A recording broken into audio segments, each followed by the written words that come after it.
Hi kids. Hi kids. Today we're playing Dishonored.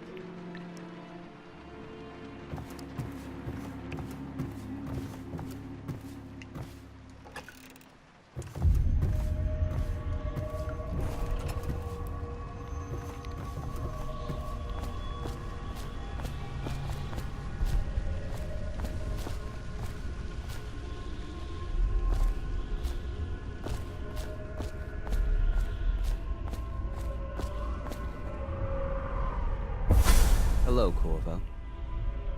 Your life has taken a turn, has it not? The Empress is dead.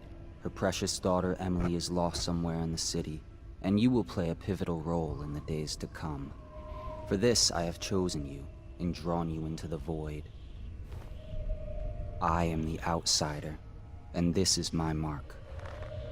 There are forces in the world and beyond the world, great forces that men call magic. And now, these forces will serve your will. Use this newfound power, my gift to you. Come find me.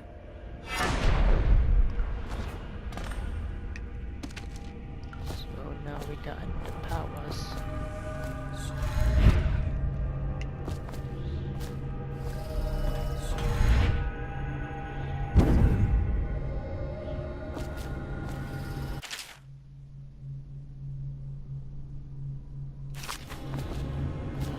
Cannot save.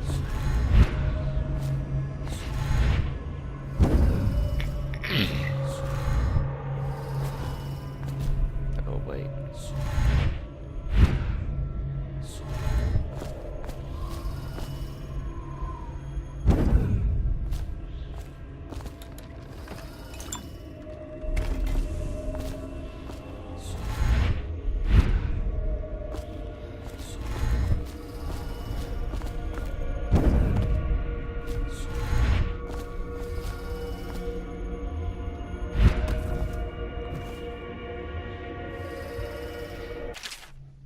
Corvo, I'm very sad this is the day you did like mother, but I'm going to put this note in a bottle and throw it into the river because I do not believe them living here is very strange. I did not like it, so please come for me if you can.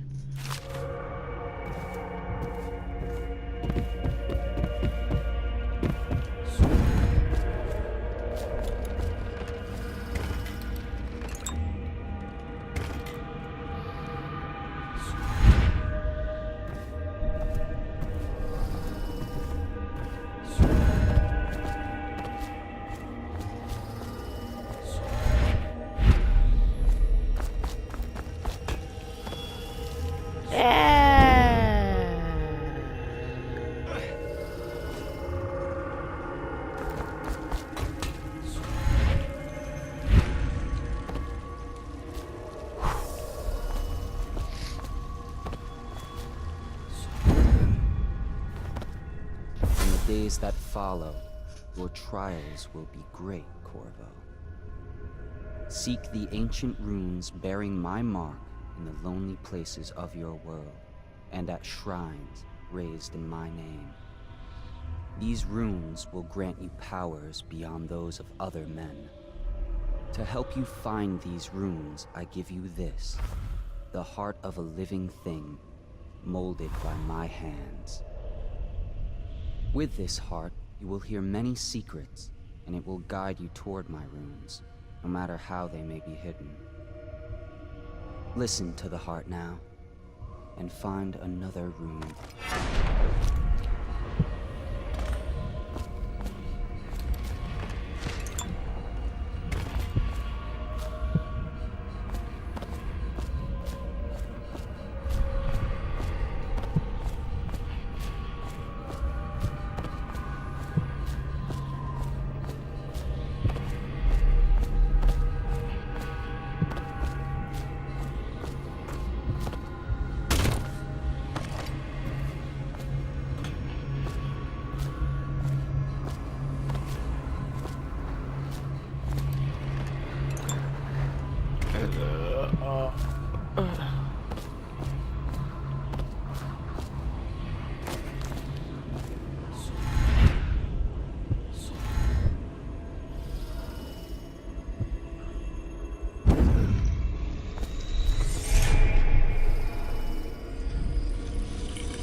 How you use what I have given you falls upon you, as it has to the others before you.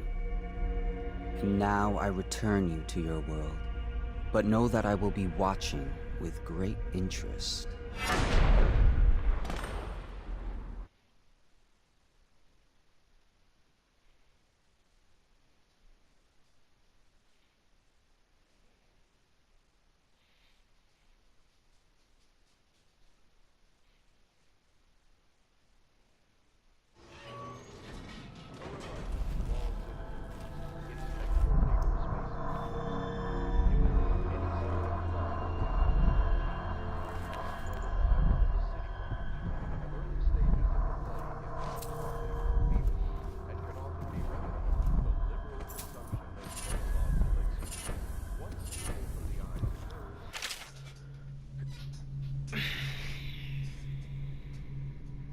Excerpt from The Ramblings of a Street Dizen.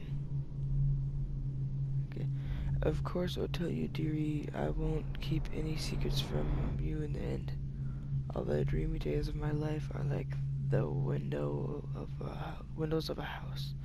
From the kitchen I can see out into the garden, where the leaves and stalks are brown and bug-eaten. You can see a little lump of dirt where something was wrapped in a blanket. I laid to rest along the rows of twisting vines. The front room looks out into the streets, where the neighbors are setting fire to their homes, barricading themselves inside, warm and snug, dear. Don't forget about the bedroom either. It seems into a dreary alley where hoodlings are playing a game with an old man.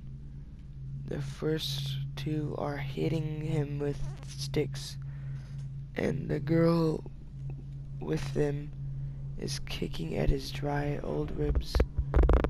Oh, to have those bones, to boil them in a pot. No one lives in my house anymore, dearie. No one you'd want to meet. When I lived there with my husband, we were fine people. Vera more, everyone would say. Your house is as grand as Boyle Manor, better even. Your dinners are as lavish, and your parties are the best. When that young Sokolov came to paint my portrait, I was nearly still in my prime.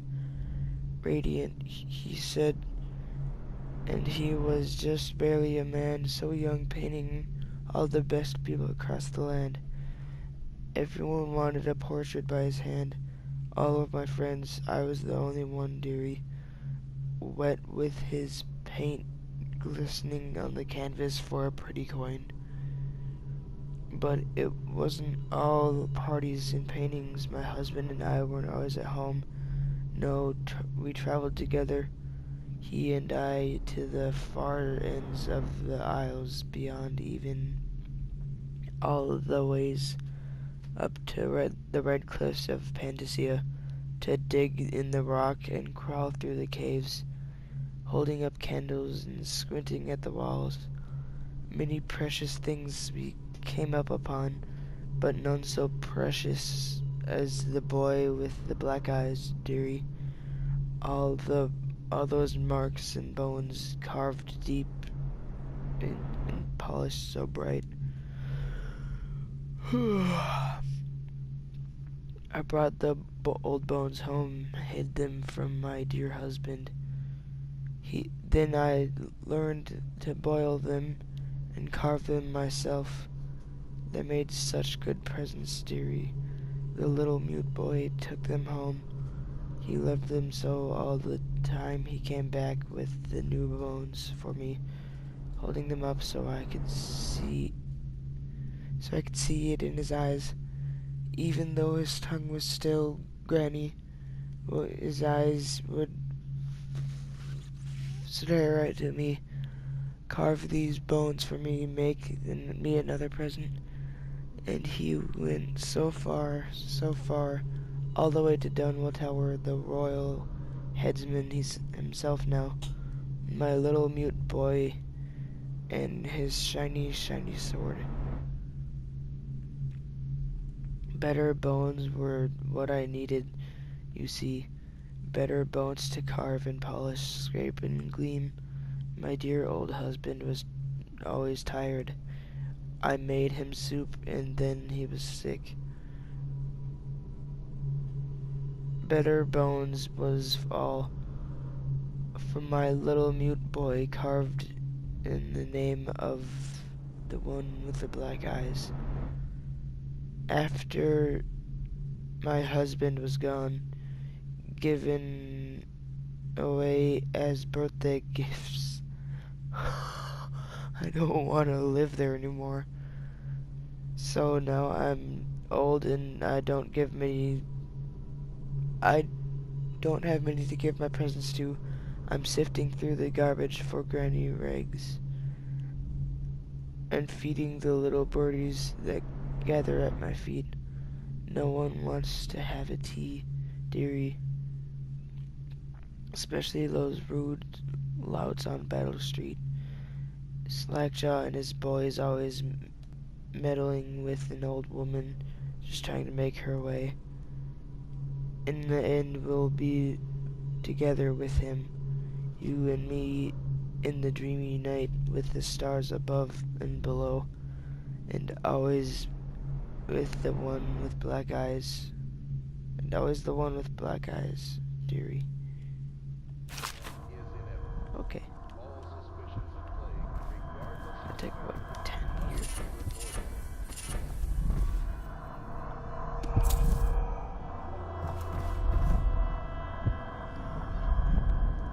Oh, great.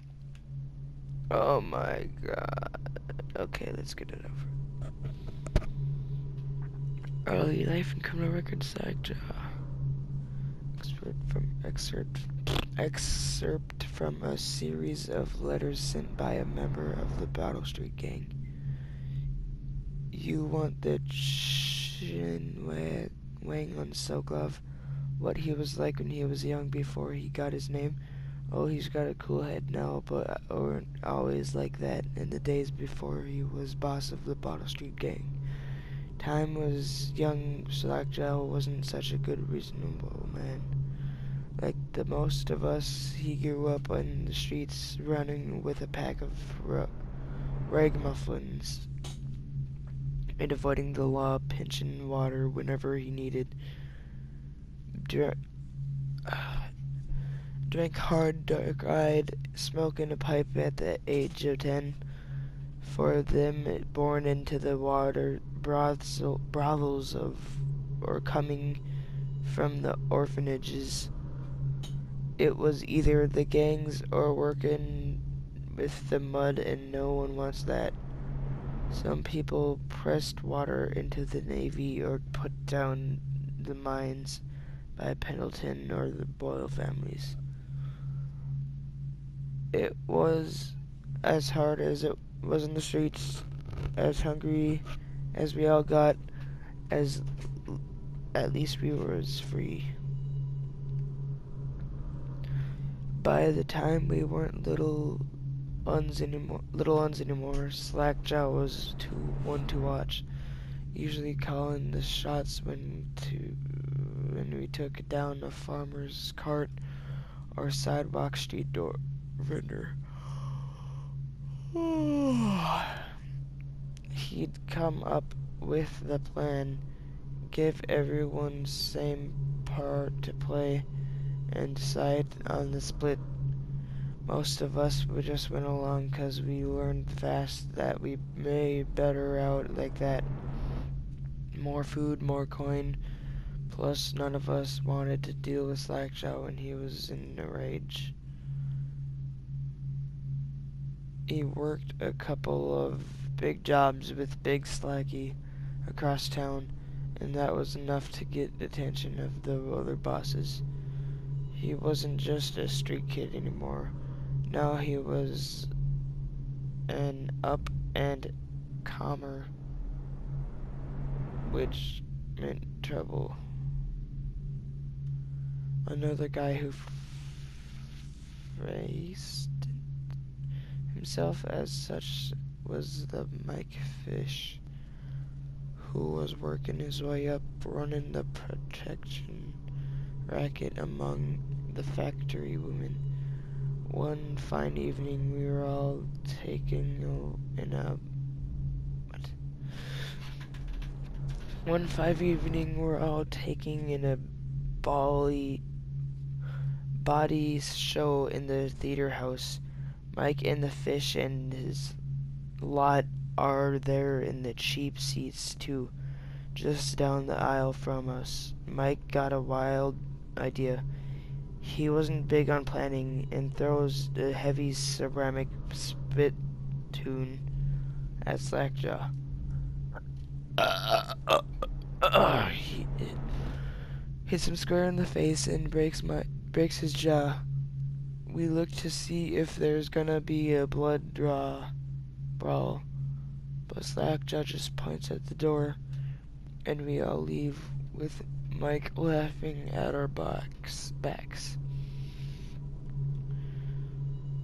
Waking up the next day without telling us why, Slackjaw motions for us all to follow. He can't say a word, so we just come along. We stop at the docks, and Slackjaw Bugs actually pays coin for it.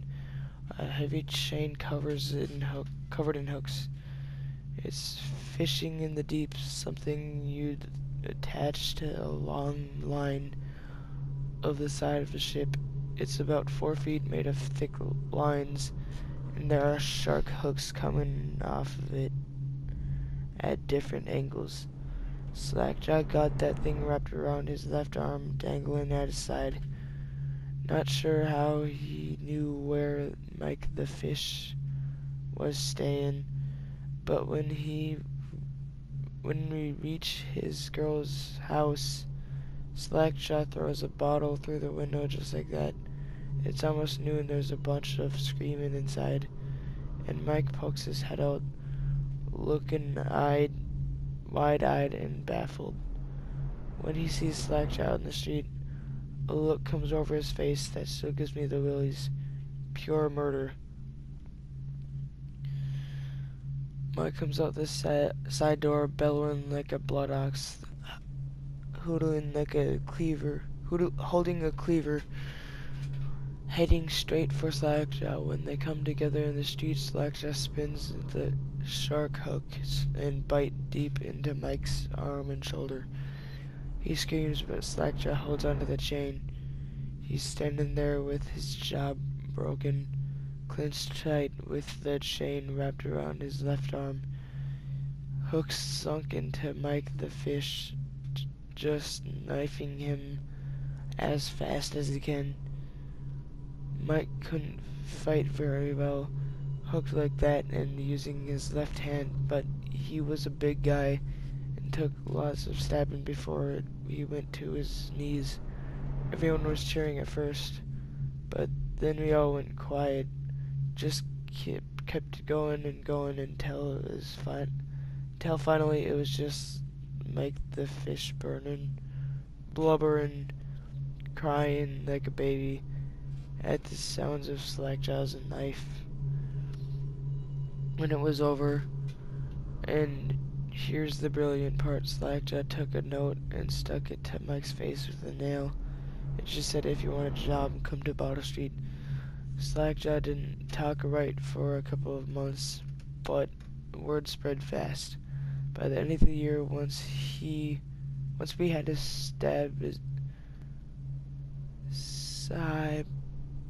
sizable gang going, he sent out letters to the other bosses telling them that he was running a brand new crew over on Bottle Street.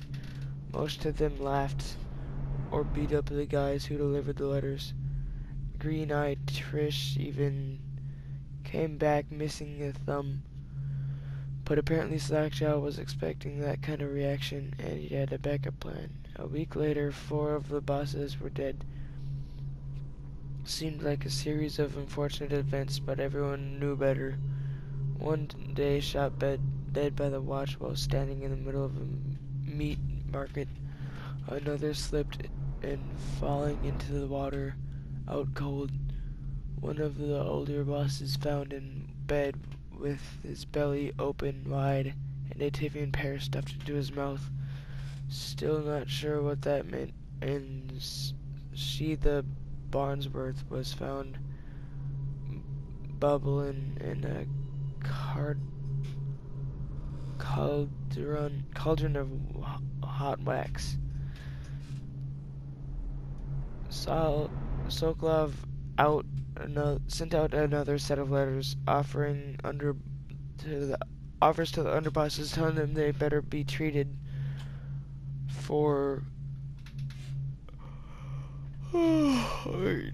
fair as peers. He sent Green-Eye Tish with one of the letters. All the underbosses accepted.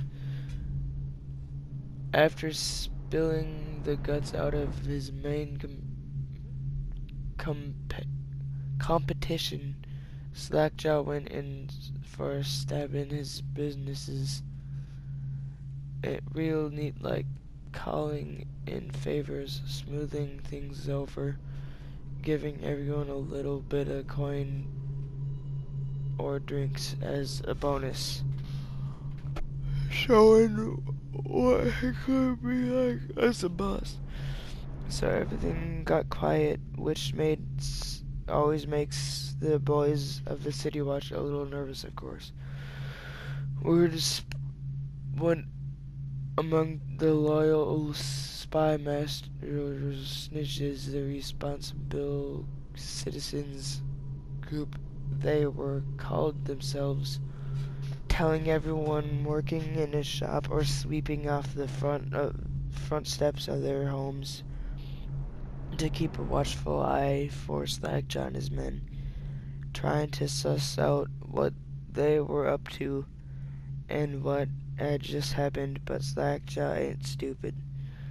He greased a few palms among the shopkeepers' and the watch too, telling them that he was in town to stay and that things would be run properly from now on without so much blood.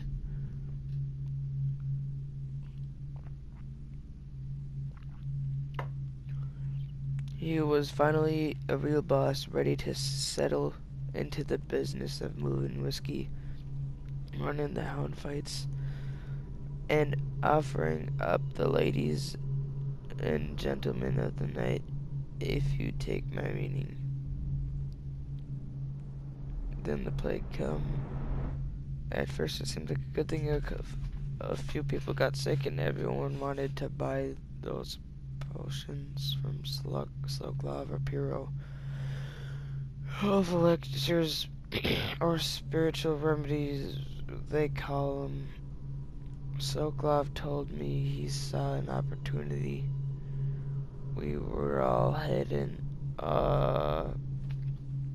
already had an old whiskey factory with a still, and we could water the stuff down and sell it discounted. Doing the same with Slackjaw's elixir was a smart plan. Pretty soon everybody in the slums was sick and business was good. But after a while there were so many people down at the plague that everyone got scared. Everyone started acting real nasty and everything fell apart. When people can't work, they don't have the coin for elixir, watered down or pure. When the Empress died, it seemed like Dunwell would slide into the void. Spymaster Burroughs took over and the watch started using all that Sokolov technology. Watchtowers, tall boys, and the arc pylons. They put up a wall of light across the covering boulevard and cracked down hard.